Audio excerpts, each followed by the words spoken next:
And I was looking into the founding of Nations of Coaches, and it was founded in 2005 with a vision to return the game of basketball to its complete purpose. The founder felt like the game wasn't carrying the vision of its inventor that he intended. Dr. Naismith was actually a seminary graduate, and he was a physical education instructor and a Christian chaplain from the 19th century who is best known and remembered for inventing the game.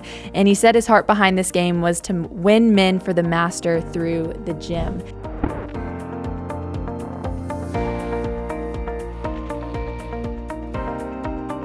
Hey y'all, welcome to the My Place podcast. I'm your host, Mary McSwain. Thanks so much for joining us again today. I'm joined as I normally am by my dad, Jay McSwain. It's good to be here with you today, Mary. You too. And we also have a guest with us in the studio today. Jamie, thanks again for being with us today. Thank you for the opportunity. Great to be here. So we had you on last week's episode, and if y'all missed it, highly encourage you to go back and listen to it. But for people who may not know who you are or maybe missed last week's episode, could you tell us a little bit about who you are and what you do? Sure.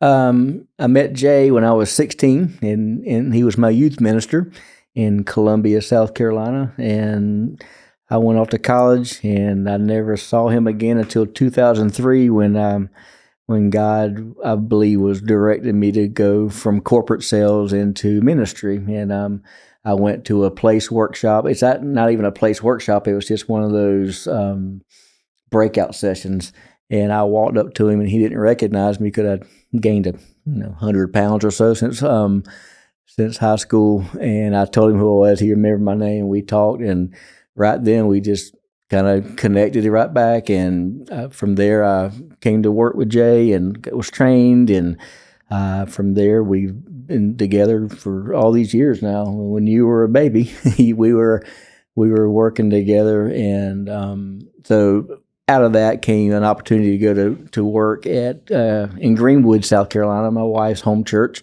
Northside Baptist Church there, and I'm a pastoral care counselor and senior adults pastor, and a lot of what I do there is counseling, and I teach place, and I teach senior adult Bible studies, but most of my week is done in counseling, biblical counseling we talked about last week.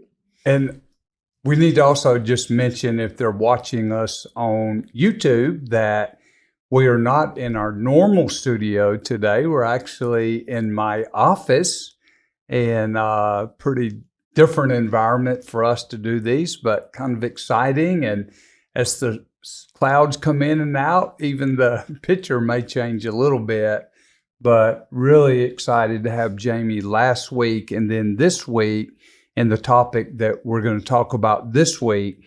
But Jamie and I like to always say I said it last week, we don't have 5-minute conversations on the phone. We normally have our conversations, and we talk quite often. I don't have very many people in my life that I have the relationship that I have with Jamie, and at the depth. We were talking about something today, and I brought up, because I know everything about this in your situation, because we've talked about it all through the years, but really excited for you to be here today. Dad, I haven't asked you this before. Jamie, you mentioned that you went from corporate sales into ministry. Y'all both have that somewhat in common. Dad, you started out in ministry, but then left ministry and went into your family's building business and then went back into ministry. Jamie, you mentioned that you were in corporate sales and then went into ministry. Dad, have y'all ever bonded over that, going from the corporate world into ministry?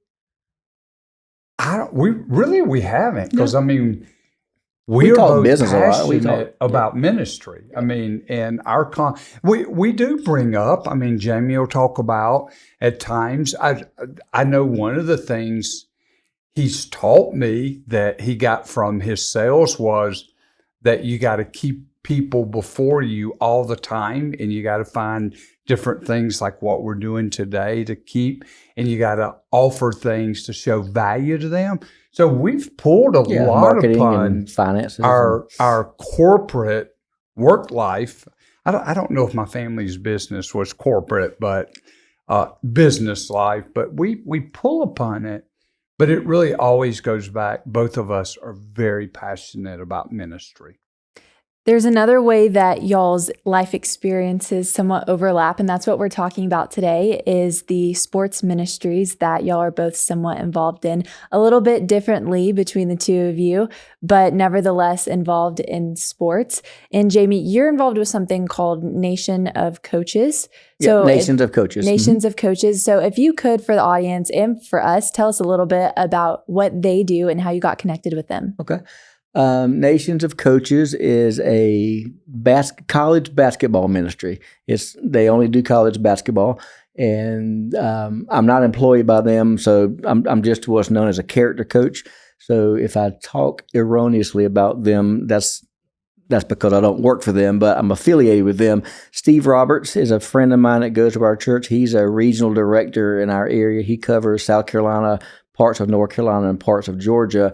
And his primary responsibility is to go and place character coaches in the schools, Division I schools, Division II schools. So if you think about in this area, you got South Carolina, you got Clemson, the bigger schools. Then you got Winthrop, and you got College of Charleston, and then you got the Citadel, and all these places. I think there's 37 schools in South Carolina alone that he goes and he looks for people. There's about 185, is that right? Well, there's 185 character coaches that Nations of Coaches has. So Nations of Coaches, what they do is they come alongside the head coach and they want to serve him and equip them in any way they can.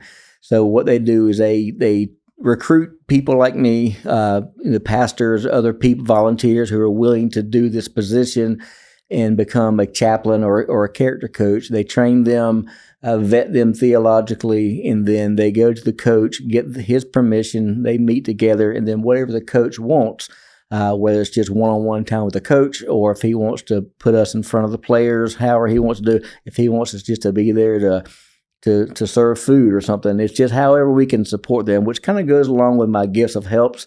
It's just to be able to come alongside a head coach or a leader and to listen to them, pray for them, become a friend of them, and that's what they do. So they're in big schools, SEC schools, Big 12 schools, all the way down to I'm the chaplain, character coach for a little town of Due West, South Carolina, Erskine College, which I will start my second year there. Back in 2020, I was the chaplain or character coach for Newberry College there.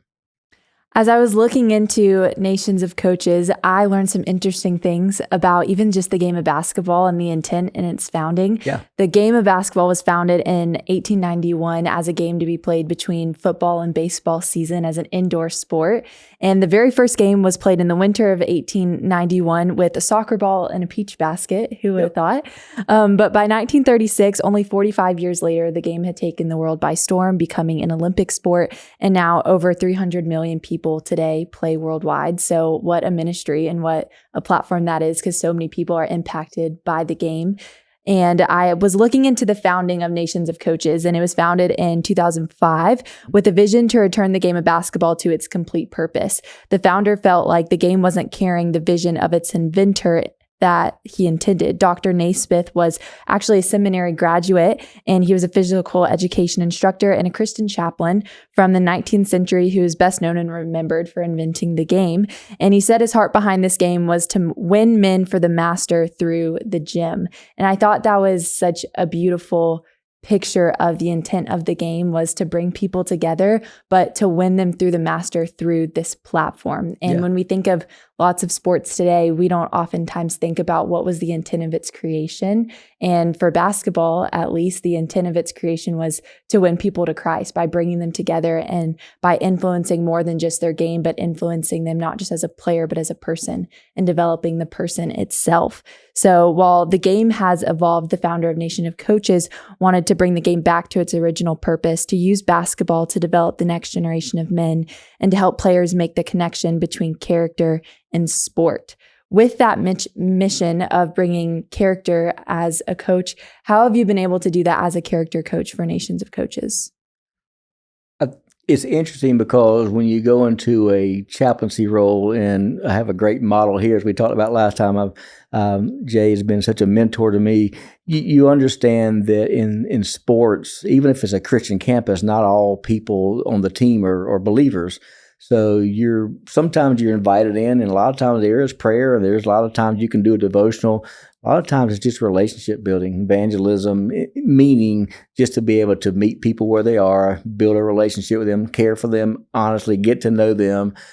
But also sometimes instead of just doing straight Bible study or devotions, which we're able to do with their permission. A lot of times these coaches allow, it's a volunteer thing. So we're going to have a Bible study on Tuesday nights. It's totally volunteer. It doesn't impact whether you start or not. It's that we want to offer that, but it's not required. So that's a big part of that. But when we're all together, sometimes it's just what's called a character moment.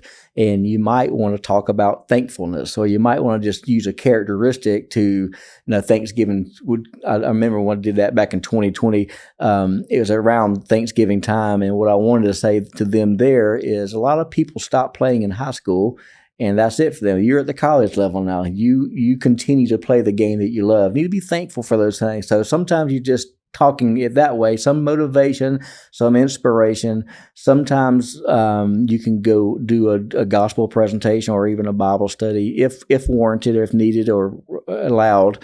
But the main thrust of what they're doing is coming alongside that head coach. Billy Graham has a quote that a coach will influence more people in a given lifetime than any other profession.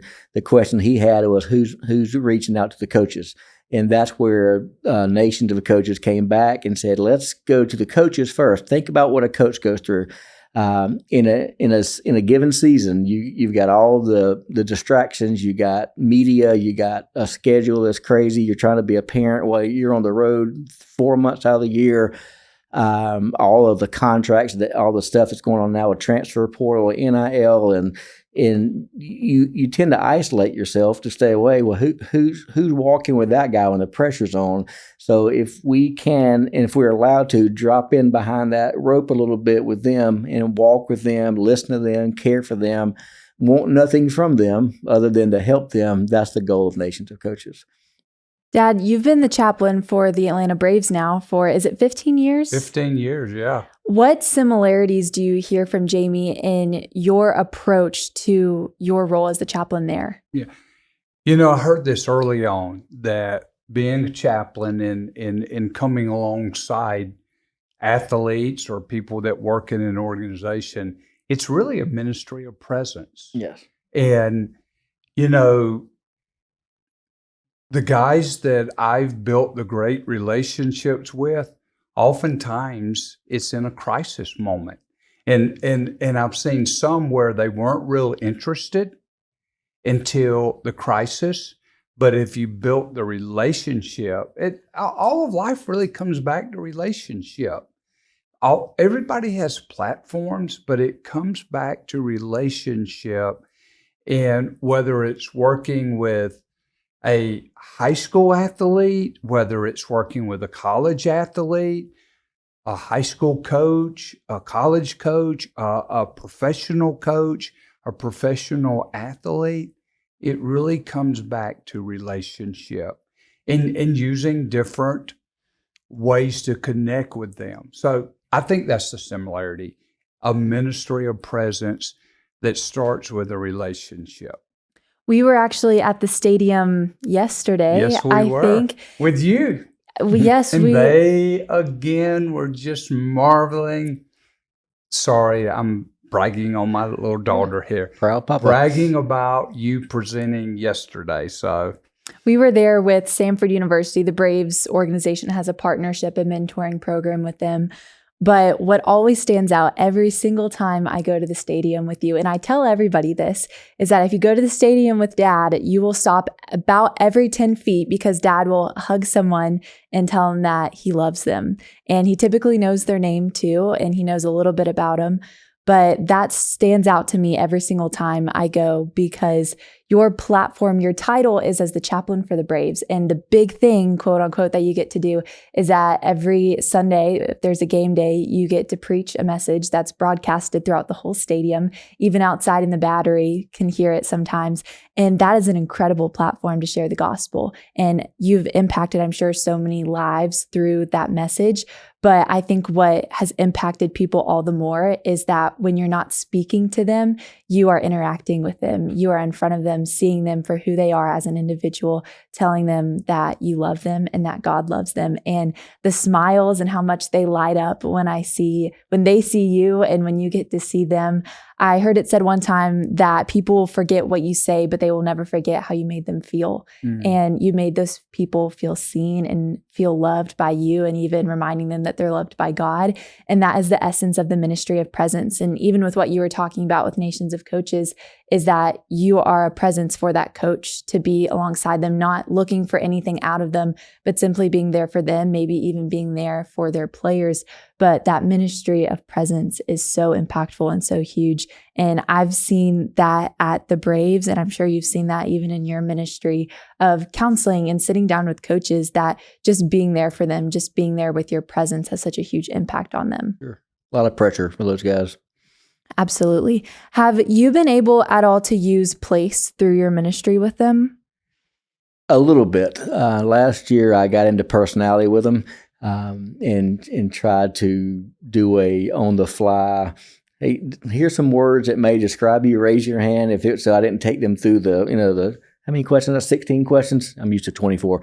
But I did an abbreviated version of that. And the more I get to know the coach, the more I'm able to talk about strengths of personalities and weakness. An S personality doesn't like to be pushed. Well, here comes a hard charge and D coach, there's a D personality, and he's going to push, and he doesn't even know that he's being frustrated by that. So maybe some awareness training, I guess you'd say that. And then the more you get to know the young men, I'll be able to do more of that. It's in my desire to do that. I haven't got to do that fully yet, but some of it. I also recognize a lot of it. You start seeing who these different players are. You go, I know what that is, and I know what that is, and yeah, it's certainly there. And even if you're not using it with them directly, you at least have a language and a lens through which to evaluate some people. Right.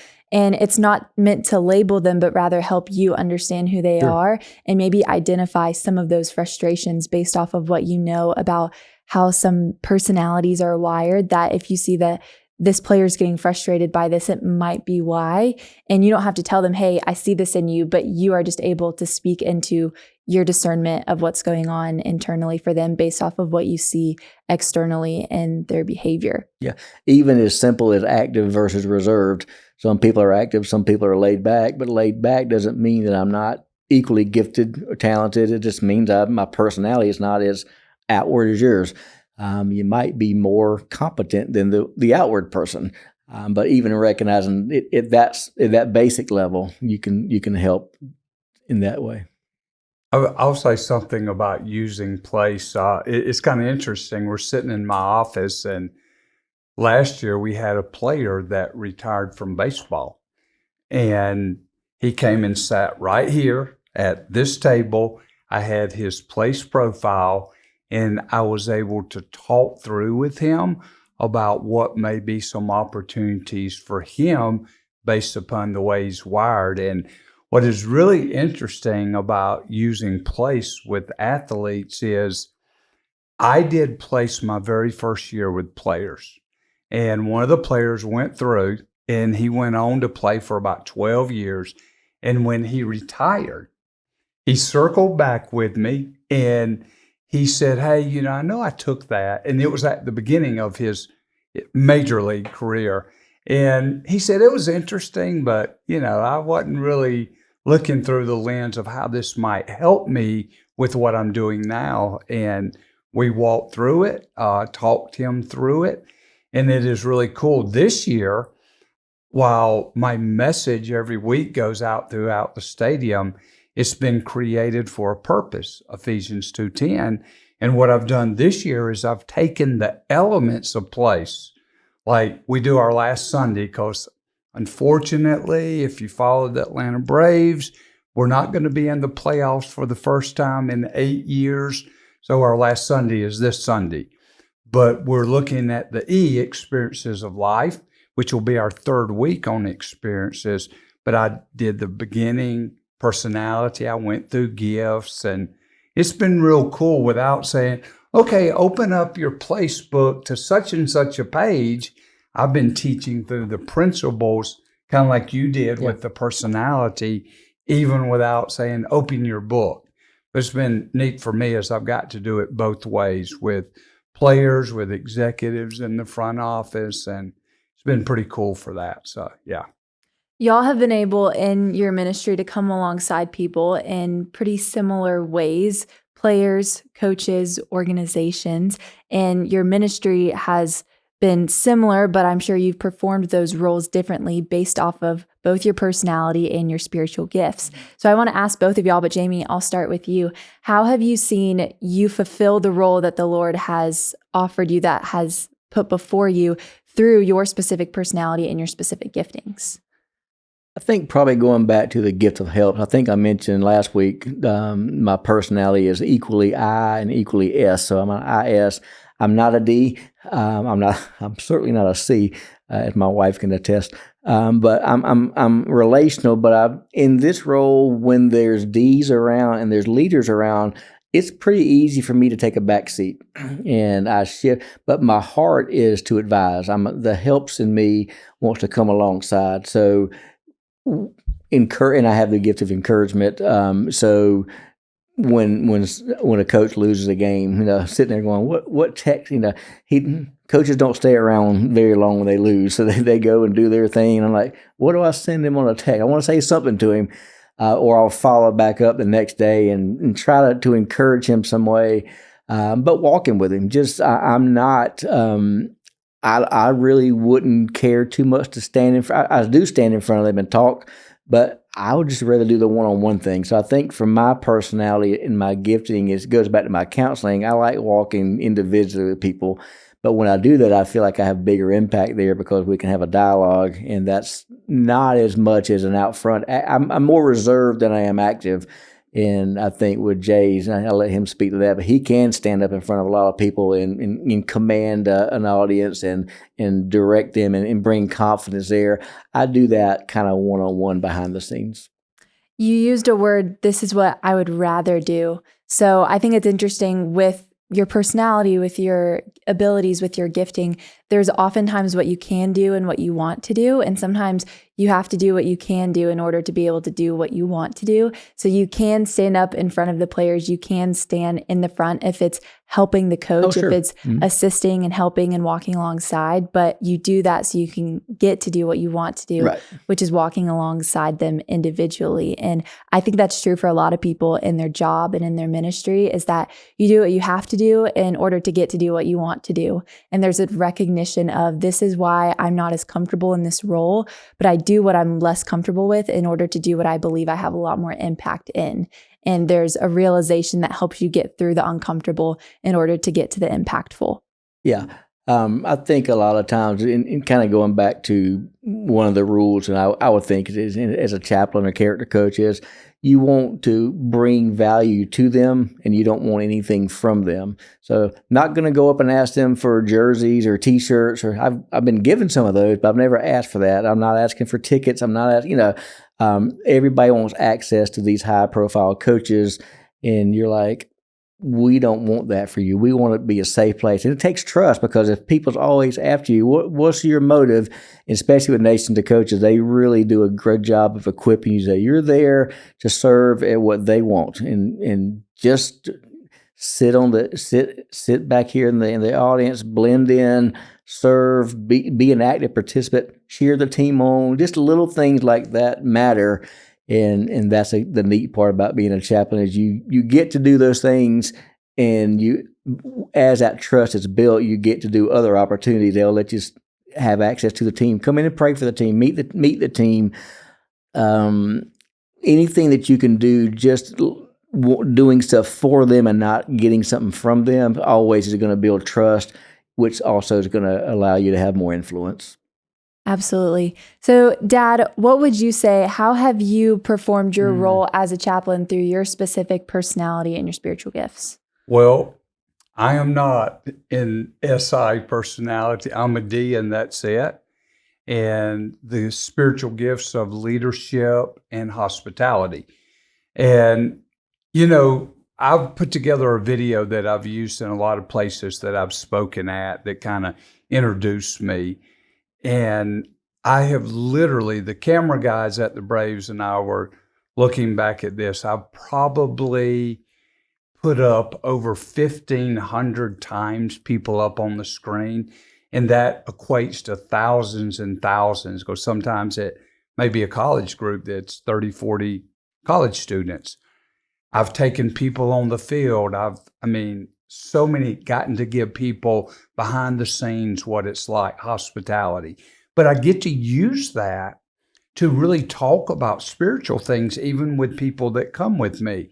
And then leadership, you were talking about yesterday, we launched our 8th year of front office executives mentoring college students. And I really look at, I use place when we took executives through.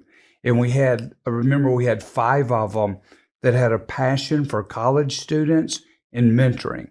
And so I used leadership to go to the Braves and to Sanford and to connect us.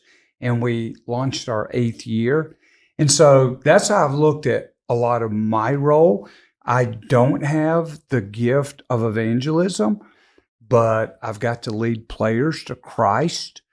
And I said the word lead them, not really shepherd them, mercy them, but lead them, because that's the starting point of any Christian journey, is knowing Christ. So that's it. It's a lot different. But again, it goes back to, Mary, the same thing. It's a ministry of presence and being available when opportunities come. I think there's an opportunity, just to mention this, if you are anywhere you are, but if you're on staff at a church, if you are a character coach or a chaplain, the place process, knowing who you are and knowing who you're not, is a big deal. Because if I stand up and try to be charismatic and lead and be hard charging, I just can't pull that off. And knowing that helps me. But also, if I'm understanding who I am, I'm not going to walk away and go, well, I have to be like that, so I can't be a chaplain. Yeah, you can, but you got to know who you are. I think that's a big part about the place process, is people will have, because if I'm a chaplain and I'm a D personality and I'm active, I may go in there and give opinions when they're not welcome. So I got to understand how to temper that, like we talked about with being tempered. So getting into who you are and who you're not, I think is a big part of how you go about your ministry anyway, but especially in this world, because you got to make sure that there's different roles to play, but you have to say yes to where you should. No, it goes back to what we said. Yes to where you should, no where you shouldn't. But it doesn't mean that you have to have a certain type of gifting or personality to fulfill this role. The book that we wrote a couple years ago now, I think, The Dark Sides of Personality. Not quite 2 years. Not quite 2 years ago, but we have a whole chapter on essentially that is the dark side of comparison, is that comparison is the enemy of contentment and the thief of joy. When you are comparing who you are to who other people are not, or who you're not in comparison to who other people are. And if you start to wander into that area of comparison, you're going to try and be who you're not, because you're comparing who you're not to who other people are, thinking that in order to be effective, I must do it the way they do it. In order to be an effective teacher, I must teach in the same way that another personality style teaches. In order to be an effective and impactful chaplain, I must do it the way that I see other people modeling it. And there are ways in which you can learn from other people and learn about the things that they do well, like the ministry of presence. That's something that I believe we're all called towards. There's roles as believers that we're all called to fulfill. But you said it so well, the roles and titles that we are called into, like the role of a chaplain or a character coach, any type of thing like that, is you will fulfill that role through your personality and through your gift. And the way you fulfill your role is different from the way he fulfills his role. But the reason you're both impactful in it is that you're doing it according to the way that you're wired and according to the ways that God has gifted you, not trying to be someone you're not, but leaning into the ways that you've been fearfully and wonderfully made, the ways that you have been gifted for the good works that God has prepared beforehand for you, according to the ways that God has wired both of you individually and gifted you uniquely. And I hope that is encouragement to all of y'all in whatever role that you're considering or whatever opportunity opportunity that you feel like the Lord might be calling you to is that if God is calling you to a certain role or to impact a certain group of people, you will be the most effective and impactful in that role when you are fulfilling it according to your personality, according to your wiring, and according to your gifting, because you will be most impactful and fulfilled when you're operating according to your design, not to the design of somebody else. So as we wrap up this conversation today, Jamie, thank you again for being with us. And thank you all for joining us. If you found this conversation encouraging or insightful, share it with a friend. Make sure that you like and subscribe so that we can know where you are and what you're listening to. Thanks again for joining us, and we hope to see you back here next week.